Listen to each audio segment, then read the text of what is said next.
Hey guys, I just got back from about a 15-20 minute test drive and everything went really well.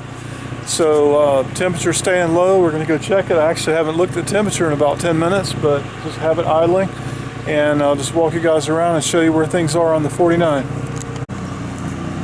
So I just dropped it down before I started the video, just all the way down to see what it looks like, and it's pretty level. I would say the front might be just slightly higher, maybe half an inch, 3/4 of an inch higher, which I actually like the tail dragger look on these cars anyway. So right now the exhaust pipe that goes under the axle is pretty much right on the verge of touching the ground. So that's the only kind of bad thing about the setup, if you will. And I may end up taking that pipe off and make it flatter, which will give me a little bit of clearance. But I kind of like having something low that's sacrificial, because, you know, if that starts scraping, I know that it's getting close to the fuel tank and other things that I don't want to scrape. So we'll see how that works out in the end. But it did scrape today when I got on a high crown road where the wheels had, I guess, worn a groove into the road a little bit. So anyway, let's check the temperature. That might be an important thing. Now the sun is coming out, and I noticed the headlights are on, so I'm not, oh yeah, excellent. I'm not convinced the automatic headlights are working in terms of going off when they should be off, because they're always on, but I've only driven the car really either when it was getting late like it is now and it's cloudy, or I had the sensor under the seat for a while, and I just mounted up kind of near the front of the dash, not quite on top. But we'll see, maybe it'll go off here in a little bit. So what I've been working on is I have been working on the dash, and I now have the speaker mounted, got the radio back in place. I've put in the thermostat for the air conditioning for the compressor side. That knob on the other side, or the shaft sticking out without a knob, is the heater control, and that actually on the vintage air unit controls this, which is a valve that shuts off or restricts the flow of coolant, in this case heatant, engine coolant, which happens to be a warmer inside the car, and it shuts it off. So the LS and probably this engine both aren't a real big fan of having that shut completely off. So what I had to do was build an H-pipe outside. So before the bulkhead, it comes in and hits a T that drops down to 3/8 and returns back. That seems to be working pretty well. Keeps the constant flow through there and doesn't let it build up so much pressure, because it makes quite a bit of pressure if it's not flowing. Anyway, the amp for this is going to be mounted up back over here, kind of behind this vent, but it's down here because I'm waiting on the interface board that goes to the talks to the body control module and has retained power, so that when you shut the car off, the amplifier will stay on until you open up a door, or until a certain amount of time passes. So in order to do that retained power, I have to buy a little control board. It's about $45, and that should be here this weekend. So once I get that, then I'm going to do a little bit extra wiring, because I think I cut out the data wire for that already. So if I can get all that figured out, then I'll get this amp mounted up somewhere over here. And I'm trying to, you know, have a little bit of a glove box. I'll modify the box that I've got for it, try to come back and have enough room to put some stuff at least. And that squeaking is my seat, which is not bolted in. Sorry about that terrible squeak in the background. What else? Well, you can see the vents are mounted, and everything is actually plugged in except for the passenger side right now is dangling.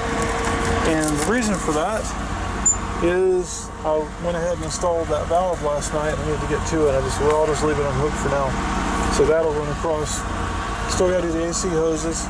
I've already tested the blower and the vents. All that works great. Just the harness for it. Got to figure out where I'm going to hide all this stuff. There's not a lot of room in these dashes. So anyway, these two plugs are cigarette lighters connectors for the Trailblazer. So I actually have, oh, where is it? I've got the factory 6-volt cigarette lighter.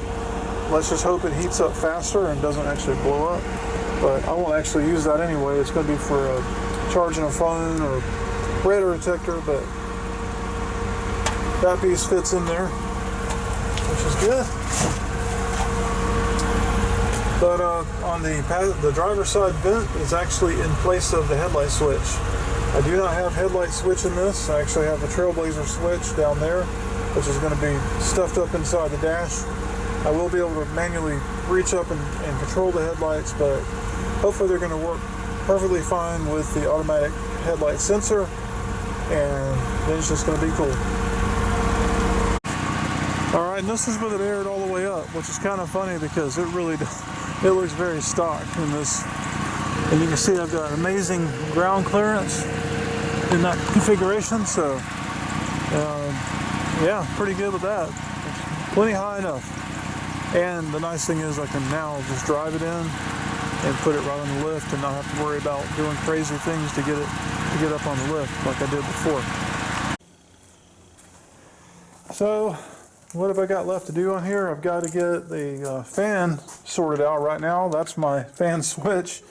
Supposedly this 16-inch curved blade spout uses 40 amps, or they recommend a 40 amp fuse. So it's going to take a healthy relay.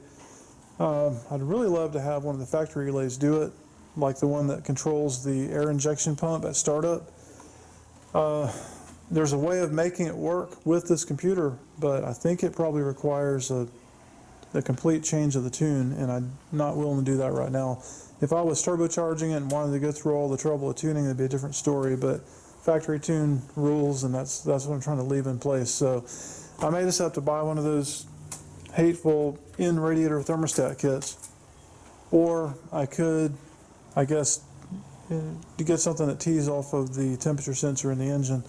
In any case, or I may just do a manual switch for now, but in any case I need to get that done. Still need to figure out also the air filter. I put this box on here mainly because it has a crankcase ties into it, so I'm not sucking dirt or sand into that. I just like the way the engine looks better without it, so I ultimately may end up building a tube to replace this and then just tie that into it and then go down to a conical filter or something like that. But for now, I put that on there just to make it, a little bit more, more like it's supposed to be. And there's that H pipe that I had to make. You can see the crossover comes out of 3/4 and goes into the 5/8 tube right there. And that's so that when that heater valve is shut, it still has some flow through there. Still to make the hole down here. Still have to build all the lines for the air conditioning and try to tie those into the factory compressor instead of using the one that came with the kit. And if you've been watching my videos, you already know this, but this is my favorite thing about the car, and that is the factory key fob. Still does all the same functionality. So if I had door switches, which I will but don't currently have them, and you open the door up, you're going to get the alarm. You're going to get the horn and the flashing lights. Or I guess I could do it. I haven't actually.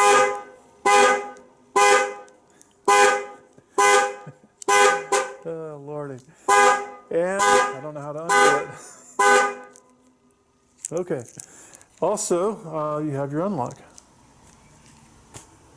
which has your entry lighting as well as my favorite thing, and that is the old guide that I found on eBay recently, which is very bright and comes on for the reverse lights.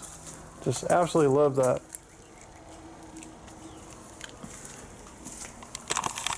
I just want to show you this bracket because you're probably going to be like, what the heck, why is that hanging down? So this has just been painted. It's drying. It's pretty much dry, but I'm not going to mess with it today. But I want to show you under the car, and that bracket is going under there, and I'll show you where in a minute. So that metal piece that you saw back there is actually going to be the mount for the power steering pressure regulator. Once we get it mounted, we're going to shorten this hose and get rid of this loop. And this loop is for the transmission cooler, which I just got. You can kind of see the bottom edge of the fitting up in there. I just got a 45 for it. Also a little bit of coolant that I guess it's for a heater connection, or you could call it the back drain. It is leaking a little bit, so I may need to drain the coolant and put some Teflon on that fitting. But we'll see, maybe it'll stop leaking. Also, I've got another leak that I noticed up here, and I'm quite sure that that is caused by not this coupler, but there's one above it, and I noticed that the bolts are not as tight on it, so we'll have to deal with that. Anyway, under the car, pretty cool looking. I'm pretty happy with it. Got all the heat shielding and stuff from the Trailblazer. And looking back here, I noticed that, you know, what scraped? Well, clearly the exhaust. Right there. So that scraped, but the scary thing is, and not a surprise, the fuel tank also scraped right there. They got this stupid low spot in the tank right there. The lowest part of the tank at the very back for, I don't know what you would put there, but anyway, that's a very annoying thing about the tank. That's the next lowest part of the vehicle. If it wasn't for this notch, these guys right here would probably be the lowest. And it doesn't help that the road has a crown to it, you know, and your wheels are going to be in the groove. So yeah, that's kind of, I need to drive to the left side of that groove a little bit. Anyway, it's not done under here. I need to loom these wires for the fuel system. I've got an e-brake cable that I'm going to take out for now. Maybe I'll hook something up for it, but I need to get this wheel off to do that. And pretty much it. I need to hook up the brake master cylinder warning light, and obviously I need to address this coolant leak. I've got a few more wires here that I haven't cut out yet, and that's about it. So I've learned already about air ride a lot more than I knew, more than I wanted to know, but I'm not surprised. It hasn't been super troublesome yet, but I haven't really been driving it. So, you know, what kind of problems are we going to have with airbags, with whatever. But anyway, I did have a few issues with leaks, and what I found is that these damn push lock fittings, and by the way, I paid a lot of money for these. This came from AccuAir when they were in business. Came in a kit with the tubing, and they leak. So every other push lock fitting that I've had also leaks. Actually, yeah, that looks good. Let's make sure that was right. I need to be careful with these airbags. They're somewhat adjustable in their positioning, and I noticed that that's positioned out a little bit more than I thought it was, and I'm worried about it getting into the joint over here. But anyway, yeah, push lock, air ride, bad combination. And my sorry, there's a pizza place called Enzo's here, so I always call it the Enzo system. The Endo tank has push lock, but so far that's been okay. I haven't had any leaks there.